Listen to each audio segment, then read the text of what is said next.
Bismillahirrahmanirrahim. Assalamualaikum warahmatullahi wabarakatuh. Innal hamdalillah nahmaduhu wa nasta'inuhu wa nastaghfiruh wa na'udzu billahi min shururi anfusina wa sayyiati a'malina.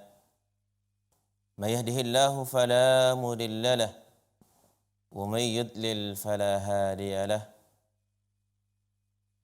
أشهد أن لا إله إلا الله وحده لا شريك له وأشهد أن محمدا عبده ورسوله صلى الله عليه وعلى آله وسلم. يا أيها الذين آمنوا اتقوا الله حق تقاته ولا تموتن إلا وأنتم مسلمون. يا أيها الناس اتقوا ربكم الذي خلقكم من نفس واحدة وخلق منها زوجها وبث منهما رجالا كثيرا ونساء واتقوا الله الذي تساءلون به والأرحام إن الله كان عليكم رقيبا. يا أيها الذين آمنوا اتقوا الله وقولوا قولا سديدا يصلح لكم أعمالكم ويغفر لكم ذنوبكم ومن يطع الله ورسوله فقد فاز فوزا عظيما. أما بعد فإن أصدق الحديث كتاب الله وخير الهدى هدى النبي صلى الله عليه وسلم وشر الأمور محدثاتها وكل محدثة بدعة وكل بدعة ضلالة وكل ضلالة في النار. Kaum muslimin, ikhwani wa akhwati, pemirsa Salam TV dan pendengar radio Risalah rahimakumullah. Alhamdulillah, marilah kita senantiasa memanjatkan puji dan syukur kepada Allah Subhanahu wa taala yang sampai saat ini memberikan kita begitu banyak nikmat dan karunia-Nya yang tidak mungkin kita bisa menghitungnya satu persatu. Kemudian salawat beriring salam kita mohonkan sebanyak-banyaknya. Allahumma salli ala Muhammad wa ala ali Muhammad. Semoga Allah sampaikan pada Nabi kita yang mulia sallallahu alaihi wasallam, keluarganya dan para sahabatnya serta umatnya mengikuti sunnah beliau dengan baik sampai akhir zaman. Kita memohon kepada Allah dengan penuh harapan, mudah-mudahan kelak di yaumil akhir kita mendapatkan syafaat dari Nabi kita yang mulia sallallahu alaihi wasallam dengan izin Allah Subhanahu wa taala. Amin ya rabbal alamin. Ikhwani wa akhwati, siang hari ini kita lanjutkan kembali pelajaran kita masih berkaitan dengan adab makan atau adab atau bagian yang kedua, adab sedang makan. Terakhir kita sudah sampaikan adab yang ke-7, sekarang kita lanjutkan adab yang ke-8. Syekh Abdul Aziz menyebutkan dalam kitab beliau ini, adab yang ke-8 yaitu jangan terburu-buru mulai makan. Artinya, seseorang tuan rumah atau yang mengadakan jamuan, mengadakan pesta, seharusnya tidak mendahului para tamu lainnya.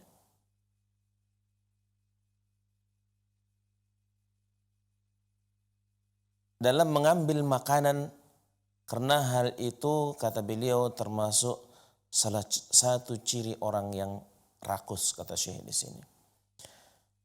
Atau ketika kita misalkan datang ke undangan atau datang ke tempat teman atau makan bersama, kita misalkan belakangan datangnya, atau masih ada orang yang lebih pantas, maka semestinya seorang itu tidak buru-buru langsung mengambil makan sebelum yang lainnya. Artinya kita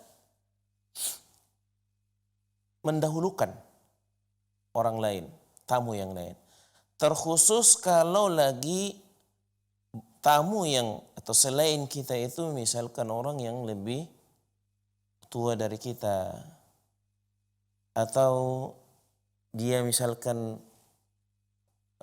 guru kita sekalipun dia lebih muda, ustadz kita, maka sudah seharusnya kita mendahulukan mereka. Kita persilahkan mereka terlebih dahulu mengambil makan. Jangan terburu-buru begitu datang langsung kita mendahului teman-teman atau undangan lainnya. Begitu juga terkhusus bagi yang menjamu, maka seharusnya dia mempersilahkan orang yang sudah ada undangan atau tamu yang sudah ada di tempat itu mengambil makan terlebih dahulu, barulah dirinya. Karena kata Syekh, orang seperti ini dijuluki atau dianggap seorang yang atau ciri-ciri orang yang rakus, orang yang tamak. Kemudian kata beliau di sini, kecuali apabila ia tahu bahwa orang-orang suka jika ia yang pertama mengambil makanan. Kalaupun misalkan kita ngundang teman-teman, kita ngundang kawan-kawan kita, saudara-saudara kita, sahabat kita makan ke rumah. Mereka mungkin orang yang segan dengan kita. Atau bahkan mungkin kita yang ngundang termasuk guru mereka, ustadz mereka. Sekalipun kita tuan rumah, teman-teman kita, kawan-kawan kita tidak menginginkan bahwa mereka duluan ngambil dari kita. Maka dalam situasi kondisi seperti ini barulah gak apa-apa kalau kita yang mendahului mereka. Artinya kalau kita tunggu mereka duluan gak ada yang mau. Tapi ketika agar disegerakan makannya, misal kita mencontohkan, kita memerintahkan mereka menunggu kita, maka gak apa-apa kita yang segera mengambil makanan terlebih dahulu daripada undangan atau teman-teman yang lain. Begitu juga mungkin terkadang kalau kita perhatikan memang ketika undangan banyak yang datang masih ngantri. Ada orang yang disegani, misalkan seorang tuan guru atau memang guru dari para undangan-undangan yang sudah duluan datang. Kemudian datang, yang lainnya minggir.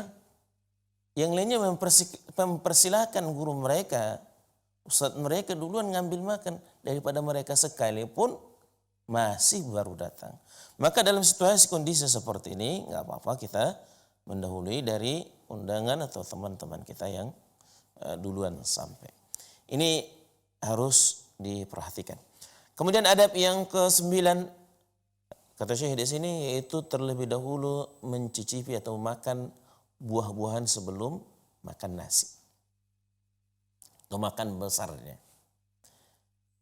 Para ulama kata Syekh atau sebagian dari ulama menyebutkan hal ini mereka berdalil berhujjah beristimbat dari firman Allah Subhanahu wa taala dalam surah Al-Waqi'ah ayatnya yang ke-20 21 Allah Subhanahu wa taala berfirman wa fakihatin mimma yatakhayyarun wa lahmi tayrin mimma yashtahun, dan buah-buahan apapun yang mereka pilih dan daging burung apapun yang mereka inginkan.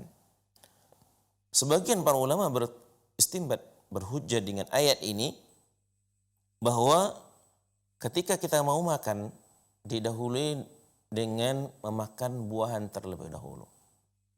Ya. Dan juga saya juga beberapa teman ya dari kesehatan dari medis menganjurkan bahwa sebelum kita misalkan untuk di Indonesia makan nasi atau makan besarnya, sebaiknya kita makan buah. Artinya duluan buah baru kita makan nasinya. Adapun kalau kita perhatikan sekarang lebih banyak terbalik. Makan dulu katanya buahnya untuk cuci mulut. Adapun secara anjurannya khususnya dari medis ya dari beberapa teman yang menganjurkan seperti ini dari penelitian para ahli kesehatan bahwa makan buah terlebih didahulukan daripada kita makan besarnya atau makan nasinya. Kemudian tadi sudah kita jelaskan bahwa sebagian para ulama juga menjelaskan bahwa mereka berhujjah dari ayat dalam surah Al-Waqiah ayat 20-21, mereka beristinbat dianjurkannya sebelum kita makan besarnya, kita dahului terlebih dahulu dengan makan buah-buahan. Kenapa? Apa alasannya? Kalau kita tinjau dari segi agama tentunya tidak kita dapati dalil yang sharih, dalil yang menegaskan akan manfaat atau disebutkannya apa kegunaan kita memakan buah terlebih dahulu. Tapi kalau kita perhatikan dari segi medisnya, dari kesehatan, agar pencernaan kita itu atau membantu pencernaan kita untuk mencerna makanan apabila mendahulukan makan buah-buahan. Kita lanjutkan adab yang ke-10 dan ini sangat penting ya untuk kita jelaskan, untuk kita pahami, yaitu makan dengan tangan kanan, makan dan minum dengan tangan kanan. Makan dengan tangan kanan atau minum dengan tangan kanan ini hukumnya wajib. Artinya makan dan minum dengan tangan kiri hukumnya haram. Tidak boleh. Ya, kecuali darurat nggak punya tangan kanannya. Nggak bisa digunakan tangan kanannya. Itulah yang ceritanya. Adapun secara asalnya bahwa makan dan minum dengan tangan kanan itu hukumnya haram. Namun kalau kita lihat kenyataan yang kita dapati di tengah-tengah kaum muslimin, perkara ini sangat mudah dilanggar oleh mereka. Dan di sini makan ini secara umum, apapun yang kita makan, makanan apapun yang kita masukkan ke mulut wajib dengan tangan kanan. Saya ulang. Ini berlaku untuk seluruh makanan dan minuman yang kita masukkan ke mulut. Wajib menggunakan dengan tangan kanan. Ada orang makan gorengan. Gorengannya dengan tangan kanannya. Cabainya dengan tangan kiri. Haram. Atau dengan gaya orang makan sekarang. Di restoran, di kafe-kafe. Itu pakai sendok dengan garpu atau makanannya misalkan apalah jenis makanannya itu mereka potong dengan pisau kemudian diambil dengan tangan kiri kayak garpu kemudian dimakan tanpa merasa atau menyadari bahwa apa yang mereka lakukan adalah melanggar dari ketentuan agama kita. Artinya bahwa apa yang mereka lakukan perbuatan yang haram, tapi mereka merasa itu biasa-biasa, bahkan ya itu suatu kebanggaan, gaya hidup mereka. Makan dengan tangan kiri atau minum dengan tangan kiri. Apalagi kalau kita lihat orang sedang makan, kemudian dia di tengah-tengah makan, kalau minum hampir-hampir ya yang kita lihat sangat sedikit sekali yang tidak melakukan ini, mereka minumnya dengan tangan kirinya. Kalau kita ingatkan, kalau kita tegur, apa kata mereka? Nanti gelasnya kotor. Allah Akbar. Mereka beralasan kalau menggunakan tangan yang sudah dipakai makan akan mengotori. Berarti makanan yang mereka masuk ke mulut mereka, mereka kotori. Karena dengan tangan mereka. Satu. Yang kedua, memangnya gelas, cangkir, yang mereka gunakan minum setelah selesai makan mereka simpan? Bukan kan? Apalagi banyak sekarang kalau di undangan kita lihat bahwa minumnya dengan misalkan minuman kemasan yang gelas yang nggak akan mungkin lagi disimpan, bahkan nggak untuk dicuci. Apa alasannya lagi kalau hanya mengatakan kan tangan kita sedang kotor? Itu hanya cari alasan saja. Ketidakmauan untuk tunduk dan patuh kepada aturan agama.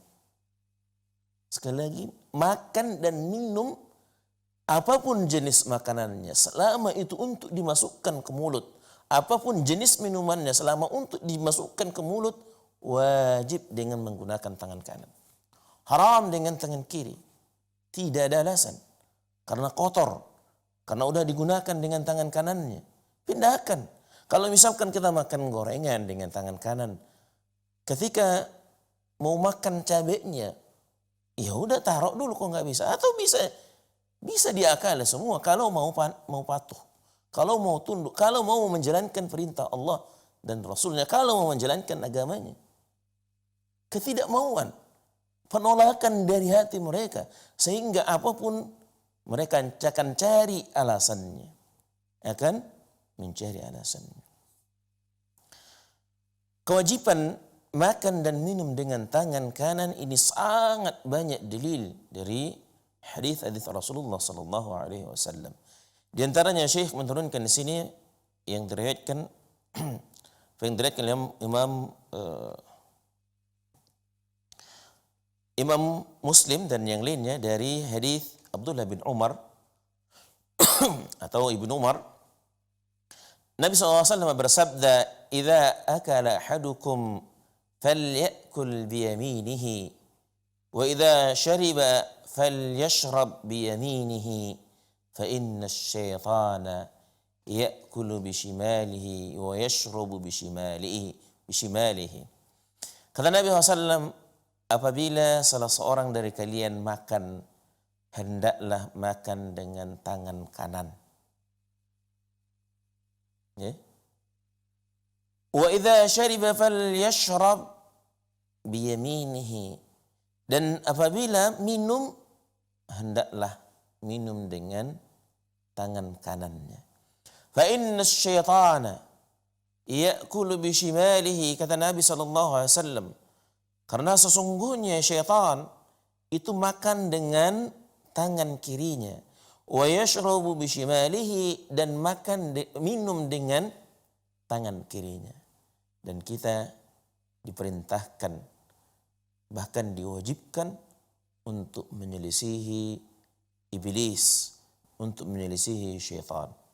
Kalau syaitan, kata Nabi SAW, makan dan minumnya dengan tangan kiri, kalau kita ikut makan dan minum dengan tangan kiri, berarti kita sama saja dengan mengikuti syaitan. Dan hukumnya hal seperti ini tidak dibenarkan, artinya haram, tidak dibolehkan dalam agama kita. Dan dalam hadis ini dengan tegas, lihat, perhatikan, Nabi SAW mengatakan falyakul. Di sini ada amar, lamul amar, fi'il mudhari' yang didahului dengan lamul amar, artinya perintah.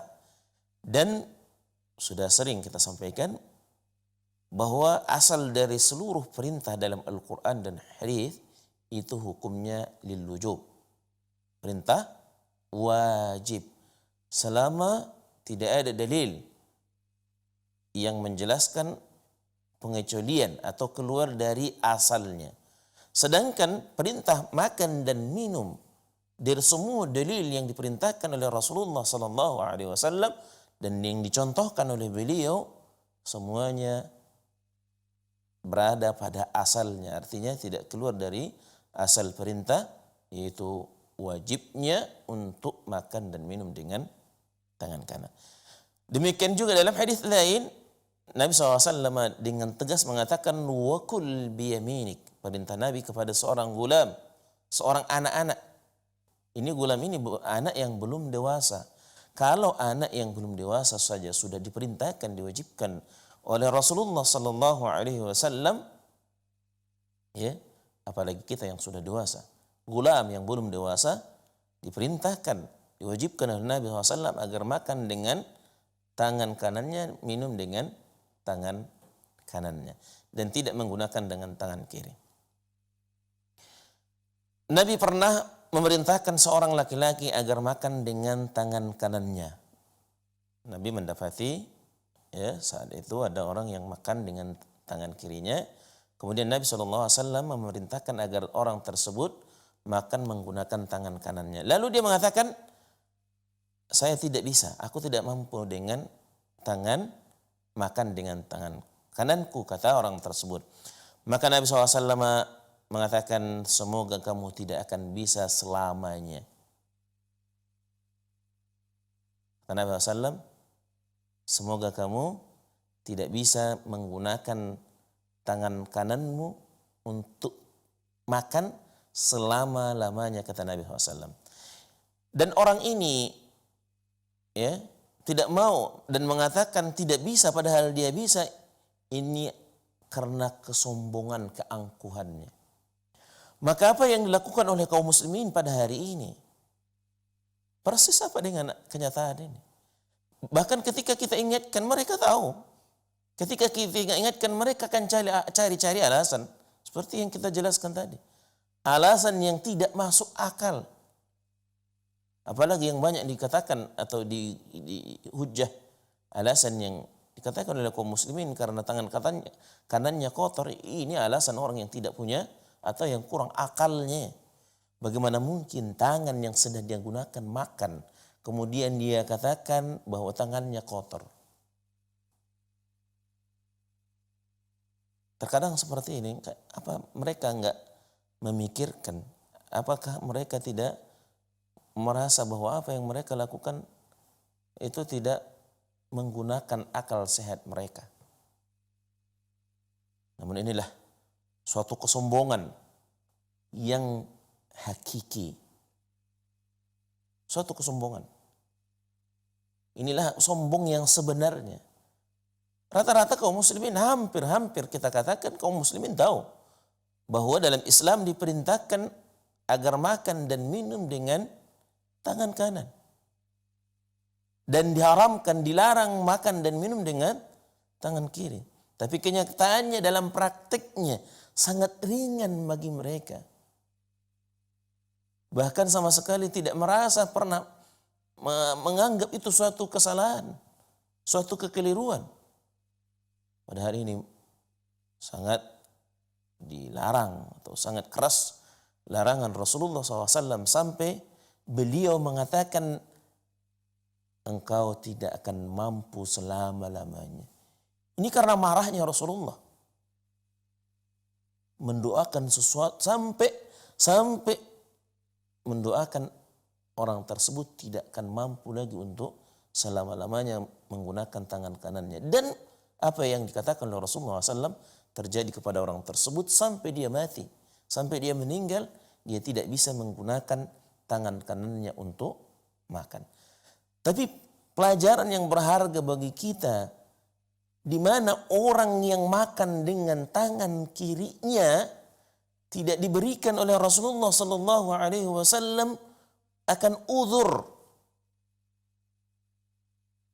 Sampai beliau mengatakan kau enggak akan mampu. Kau tidak akan sanggup untuk menggunakan tangan kananmu makan selama-lamanya. Karena ini marahnya Rasulullah SAW kepada orang tersebut. Demikianlah hukum bagi orang yang menentang perintah Nabi Sallallahu Alaihi Wasallam. Bahkan bagi orang yang kidal sekalipun tetap diwajibkan kalau untuk makan harus dengan menggunakan tangan kanannya. Ada orang memang untuk aktivitas kesehariannya seperti nulis atau seperti kerja, aktivitas nyuci dan seterusnya. Biasa dia kita kenal kidal ya, menggunakan tangan kirinya. Namun untuk makan seorang yang kidal pun wajib untuk makan dengan tangan kanannya, minum dengan tangan kanannya, dan haram makan dan minum dengan tangan kirinya. Sekalipun dia kidal, apalagi yang tidak kidal, maka tidak ada alasan. Maka sama sekali tidak ada celah bagi kita untuk cari alasan agar makan atau minum dengan tangan kanan. Ini jangan disepelekan. Ikhwani wa akhwati, ingat, makanan yang kita makan memang halal, thayyibah, tapi ketika kita melakukannya, ketika kita memakannya dengan cara-cara yang haram, maka ini pun akan berakibat yang buruk untuk diri kita.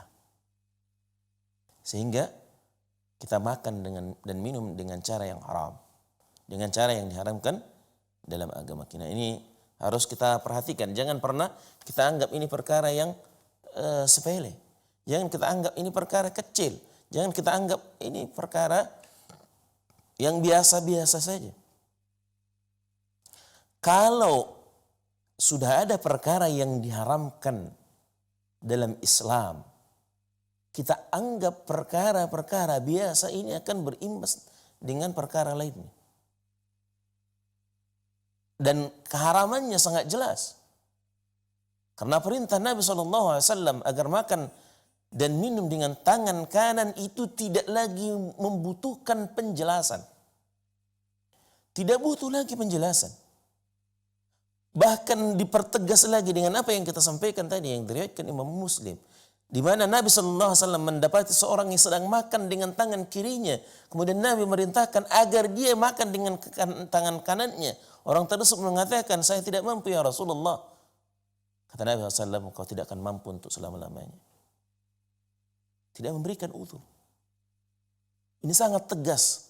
Dan perintahnya pun kata Nabi SAW, falyakul falyashrab, sangat tegas, tidak membutuhkan penjelasan apapun lagi. Apalagi dalam riwayat lain, ucapan Nabi SAW, wa kul biyaminik, makan dengan tangan kanan. Anak kecil, gulam, diperintahkan, diwajibkan Rasulullah agar makan dengan tangan kanannya. Dan kita sebagai orang tua, apabila mendapati anak kita makan dengan tangan kiri, jangan kita biarkan. Ini masih anak-anak. Ini kebiasaan di tengah-tengah kaum muslimin. Kebiasaan. Kalau untuk anak-anak dibiarkan, enggak ditegur, diajari. Perkara agama itu harus kita tanamkan sejak dini, sejak kecil. Nah, memang anak kecil tidak dibebani, tidak ada kewajiban syar'i atas mereka. Tapi kita orang tuanya yang wajib untuk memerintahkan, mendidik, mengajarkan kepada mereka agar makan dengan menggunakan tangan kanan, agar minum dengan tangan kanan mereka. Kalau mereka menggunakan tangan kiri, berhentikan, tahan, makan dengan tangan kanan. Orang tua apa masa anak kecil ini nggak bisa diperintah? Harus bisa.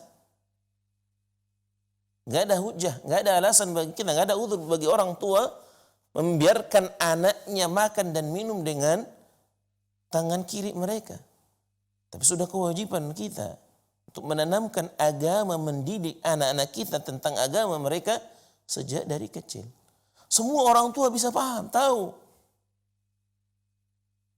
Ini dibiarkan anaknya makan dengan tangan kirinya, minum dengan tangan kirinya. Bahkan untuk anak kecil sangat mudah kita memerintahkan mereka makan dan minum dengan tangan kanannya. Kita katakan kepada mereka bahwa tangan kiri itu adalah tangan kotor. Tangan kiri itu untuk hal-hal yang jorok, untuk cebok, untuk cuci tahi, kita katakan kepada mereka. Anak itu akan jijik, akan tidak suka dia dengan tangan kirinya apabila untuk makan dan minumnya. Kita jelaskan. Harus bisa. Dan kita pahamkan kepada mereka bahwa makan dan minum itu harus dengan tangan kanan dan tidak boleh dengan tangan kiri mereka. Ikhwani wa akhwati pemirsa Salam TV dan pendengar radio Risalah rahimakumullah. Kita lanjutkan adab yang ke-11. Makan dengan 3 jari. Makanlah dengan 3 jari, yakni menggunakan ibu jari, kemudian jari telunjuk, dan jari tengah. Ini disunnahkan untuk makan dan dengan tangan kanan kita dan 3 jari. Namun ikhwan, kita harus cerdas, harus pintar. Jangan mutlakkan ini harus dengan 3 jari. Mau makan bubur dengan 3 jari, kapan selesainya? Lihat yang kita makan. Di masa Rasulullah SAW, ya kebanyakan makanan yang dikonsumsi oleh beliau itu benda yang tidak cair. Kalau kita sekarang makan bubur, ya makan yang berkuah. Bagaimana dengan 3 jari? Harus itu tuntut. Oh ini sunnahnya. Allah Akbar. Kita harus cermat. Islam mengajarkan kita harus pintar. Harus bisa meletakkan sesuatu pada tempatnya. Oh enggak maulah pakai sendok. Kan sunnahnya 3 jari. Nah kalau memang makanannya seperti kita makan roti atau makan gorengan, ya sangat bisa kita mempraktekkan. Sangat bisa kita menghidupkan sunnah ini. Namun ketika yang kita makan bakso, mie sop, kalau di Sumatera ya, khususnya di Sumatera Utara. Kemudian bubur ayam. Gimana kita makan dengan bubur kacang hijau? Masih mungkin. Tapi yang apalagi makanan-makanan yang banyak berkuah. Ya. Maka kalau makanan kondisi seperti ini tentunya sunnah ini tidak bisa kita mutlakkan untuk kita praktekkan. Nabi SAW ya kebiasaan beliau itu makan, ketika makan itu hanya dengan menggunakan 3 jari ini. Kalau kita makan nasi bisa. Kalau nggak pakai kuah, tapi kalau kuah agak sulit juga, memang sedikit-sedikit. Ya. Ini kalau makan ya Allah genggam. Seluruh jari genggam. Bisa 3 ya udah praktekkan. Hal-hal yang tidak bisa menggunakan 3 jari dalam ketika makan itu, maka kita gunakan yang bisa. Tapi ketika bisa makanan yang bisa digunakan untuk 3 jari, kenapa kita harus menggunakan dengan lebih dari 3 jari? Karena ada sunnahnya, ada tuntunannya dari Nabi Shallallahu Alaihi Wasallam. Namun ikhwan, adab seperti ini perhatian kaum muslimin sangatlah minim. Iya, sangat minim. Hal-hal seperti ini hal yang biasa mereka langgar, biasa mereka tinggalkan. Bahkan tidak terpikir bagi mereka untuk menerapkan sunnah-sunnah yang diajarkan, yang dituntun oleh Rasulullah SAW kepada umat ini. Padahal bukan tidak bisa. Sangat mungkin untuk bisa dilakukan dalam hal tertentu. Nah memang dalam sebahagian makanan yang kita konsumsi, kita tidak bisa menggunakan makan dengan 3 jari. Nabi SAW makan dengan 3 jari dan menjilat tangan sebelum beliau membersihkannya. Nah ini juga nanti akan kita jelaskan. Menjilat, kalau 3 jari lebih ya sedikit yang dijilat jari. Rasulullah ini kebiasaan beliau, ini disebutkan dalam hadis yang diriwayatkan Imam Muslim dan yang lainnya dari Ka'ab bin Malik, bahwa Rasulullah SAW makan itu dengan 3 jari, kemudian sebelum beliau mencuci, setelah makan selesai, sebelum mencuci tangannya, beliau itu terlebih dahulu membersihkan dengan menjilatnya. Tidak membersihkan langsung dengan cuci tangan, tapi beliau membersihkannya dengan menjilatnya. Kemudian kata Syekh di sini, maka dengan 3 jari adalah sikap tengah antara makan dengan 1 jari yang merupakan cara makannya orang-orang sombong, dan makan dengan 5 jari merupakan sikap makan orang-orang yang rakus. 3 jari atau 2 jari itu kalau kita lihat Masya Allah ada orang yang sok makannya begini. Orang kaya, ini orang kaya loh. Ini orang banyak uang nih makannya harus begini. Allah Akbar. Padahal apa, tambahkan 1 jari udah dapat sunnahnya. Kita niatkan dalam hati kita mengikuti, meneladani Nabi kita yang mulia sallallahu alaihi wasallam. Dapat pahala. Makannya tetapnya itu yang kita makan. Apa sulitnya? Begitu juga memungkinkan makan dengan 3 jari, kenapa harus 5 jari semua jari tangan kita ikut mengambil makanannya? Dan Islam sebagai tengah-tengahnya. Tidak dengan cara orang makan dengan cara yang sombong, dan juga tidak dengan cara makannya orang yang rakus. Sebab Orang yang makan dengan hanya menggunakan 2 jari atau 1 jari, sulit ya, 1 jari, 2 jari, itu menandakan ada suatu kesombongan. Ya. Kemudian makan dengan menggunakan seluruh jarinya untuk mengambil makanan dan menyuapkan ke dalam mulutnya, ini adalah gambaran dari orang yang sangat rakus. Ya, sangat rakus, bukan hanya rakus lagi, sangat rakus. Sebab, ikhwan, perlu kita perhatikan. Kalau kita makan sampai dengan menggunakan 5 jari, Masya Allah, betapa banyaknya, besarnya makanan yang langsung kita masukkan ke mulut. Sehingga mulut kita penuh. Allah Akbar. Gimana kita akan bagus, akan baik mengunyah makanan kalau penuh. Sehingga banyak makanan di dalam mulut kita itu belum, bahkan mungkin saja belum kesentuh oleh kunyahan gigi kita, sudah ketelan. Saking penuhnya. Kapan lagi kena bagian untuk digigit? Kalau penuh mulut, perhatikan ya.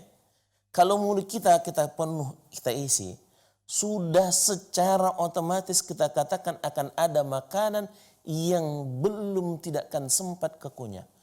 Sebab kan gigi kita bukan dari dalam, di samping gigi kita. Berarti makanan yang begitu masuk, sudah masuk ke depan rongga kerongkongan kita, ini hal yang nggak mungkin dia akan kekunyah lagi. Kalau mulut kita penuh. Kalau mulut penuh itu sampai ke sini kita. Sehingga bisa kita pastikan bahwa makanan itu tidak akan terkunyah. Dan perlu kita ketahui, ikhwan, kalau makanan, apalagi agak keras, makan makanan yang keras, tidak kita kunyah dengan benar, bagaimana perut kita akan mencernanya, pencernaan kita akan mencerna makanan, gizi-gizi atau kandungan yang ada di dalam makanan. Udah asal kenyang saja. Perutnya buncit karena makannya banyak, tapi hasil yang didapati oleh pencernaan kita, ya kalau bulat-bulat, misalkan makan jagung, agak keras kan, kita makan jagung, kalau kita penuhkan mulut, bagaimana akan, bahkan kalau anak-anak ya, kalau kita perhatikan anak-anak kita kasih makan jagung, lagi jagung kampung itu, kalau dia berak bahkan masih bulat loh. Apa yang ketelan itu masih seperti itu keluar. Itu artinya bahwa makanan itu kandungannya nggak akan dicerna oleh pencernaan kita, usus kita. Hanya lewat saja, hanya numpang. Perutnya gede, tapi nggak mendapatkan gizinya, nggak mendapatkan hasilnya. Makanya Islam mengajarkan kita agar makan itu suapannya jangan besar. Makanya dianjurkan, disunnahkan dengan 3 jari. Agar apa? Agar makanan yang kita masukkan ke dalam mulut kita ini benar-benar kita gigit, kita kunyah dengan baik. Adab yang ke-12, makanlah makanan yang terdekat. Syekh menjelaskan di sini, memakan makanan yang terdekat merupakan salah satu adab yang mulia ketika makan. Apalagi kita saat makan itu makan rame ya. Memang dianjurkannya sebenarnya kita makan itu sama-sama. Di keluarga kita, di rumah kita ya makan sama-sama. Ya. Kalau makan kita sama-sama, maka hendaklah memakan makanan yang dekat kita. Ya. Yang arah kita. Dan ini adab yang dianjurkan. Dan janganlah meraih makanan yang ada di dekat orang lain. Mungkin ini lebih empuk nih. Misalkan sama-sama ayam. Wah, saya nggak suka yang ini, maunya yang itu. Nggak boleh. Itu tidak atau menyelisih adabnya. Kecuali memang makanan itu nggak ada di sekitar kita yang terjangkau kita. Dan kita memang butuh untuk makanan itu. Maka bisa kita minta, bisa atau kita ngambil dari yang dekat dengan orang lain. Dan dalam hadis yang sudah kita sampaikan, Dalam hal ini Nabi SAW bersabda, wa kul mimma yalik, makanlah dengan atau makanlah apa yang dekat darimu. Ketika kita misalkan makan berjamaah, makan rame-rame, maka sisi makanan yang sebelah kita itu yang kita ambil, jangan ambil yang di tengah. Ambil rakus dari tengah. Enggak. Ambil yang dari masing-masing, semua orang memulai makanan apa ya, atau mimma yalihi, dari sisinya. Kata Nabi SAW, wa kul mimma yalik, makanlah dari apa yang dekat denganmu, sebelah kita.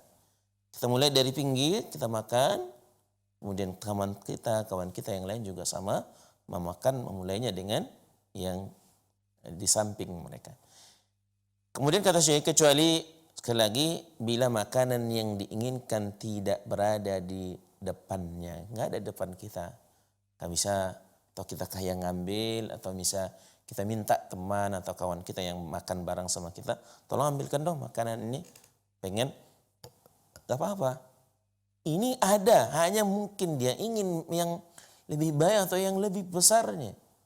Ini betul menampakkan akan kerakusannya dalam makan.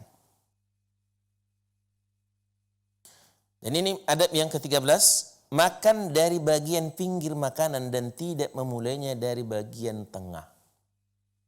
Ini dianjurkan seperti itu apakah kita makan bersama atau kita makan di rumah kita, di piring kita, dianjurkan agar makannya dari pinggir, tidak dimulai di tengah-tengah.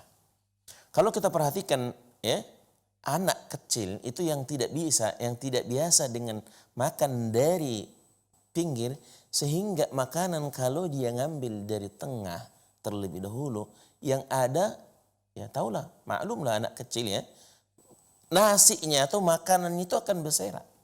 Tapi ketika kita ngambilnya dari arah yang pinggir, ya makanan itu nggak akan kegeser dia, ambil terus sampai habis.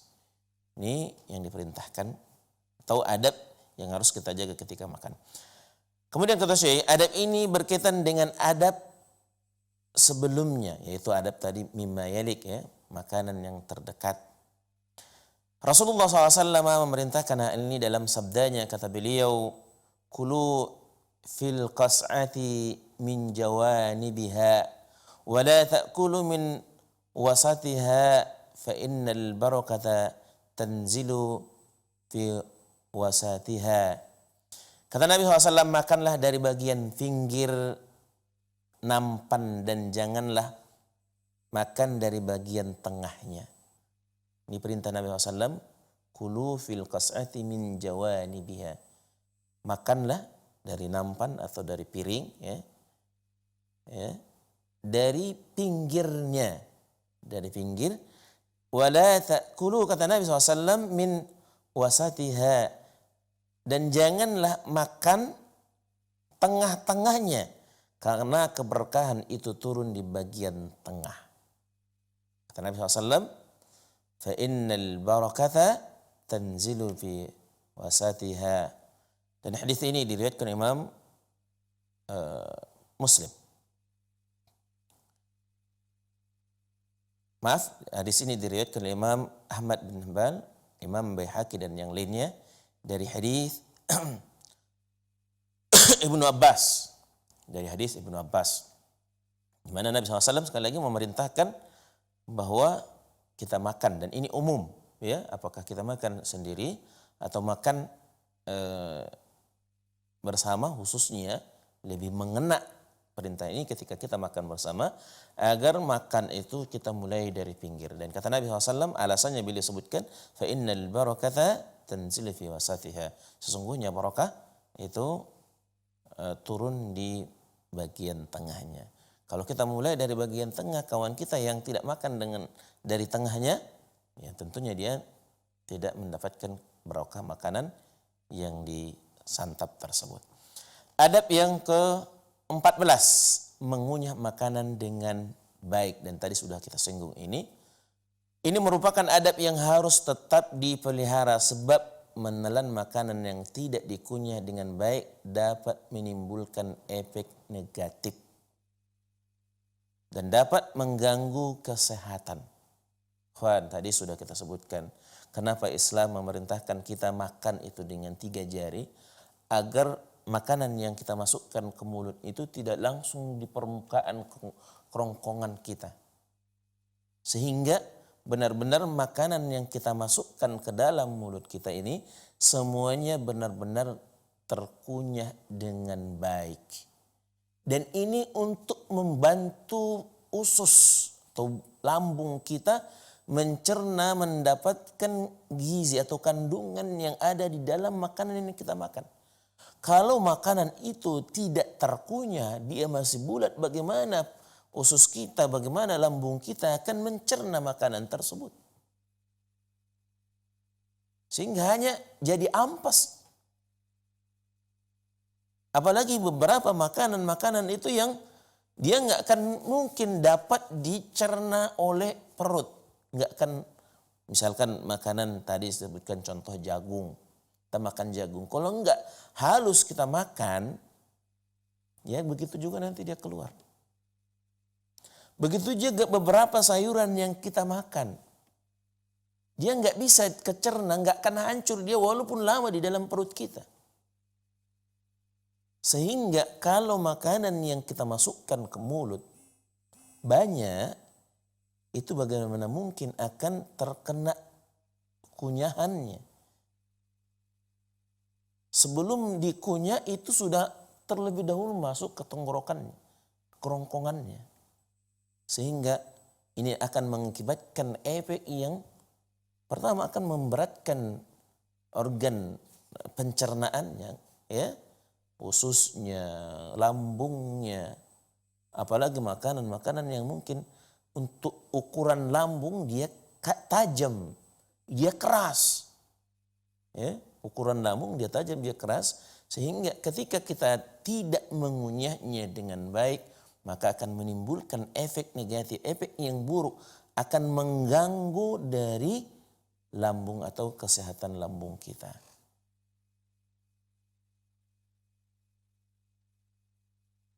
Kemudian kata saya, demikian juga halnya jika makanan tidak dikunyah dengan baik, maka makanan tidak akan tercerna dengan baik dan dapat menyebabkan berlebihan dalam makanan. Ini terkadang gini, orang makan dengan buru-buru itu nggak kenyang-kenyang.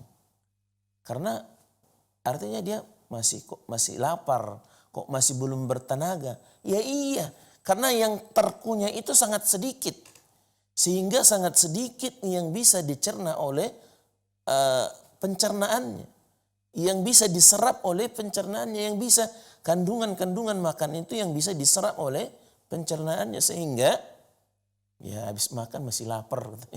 Ya, iya, bulat-bulat ditelan nggak kecerna lah sama anggota ususnya, sama lambungnya, sehingga makanan itu akan sia-sia dimakan memang, tapi tidak akan mendatangkan, tidak akan memberikan manfaat ke tubuh kita.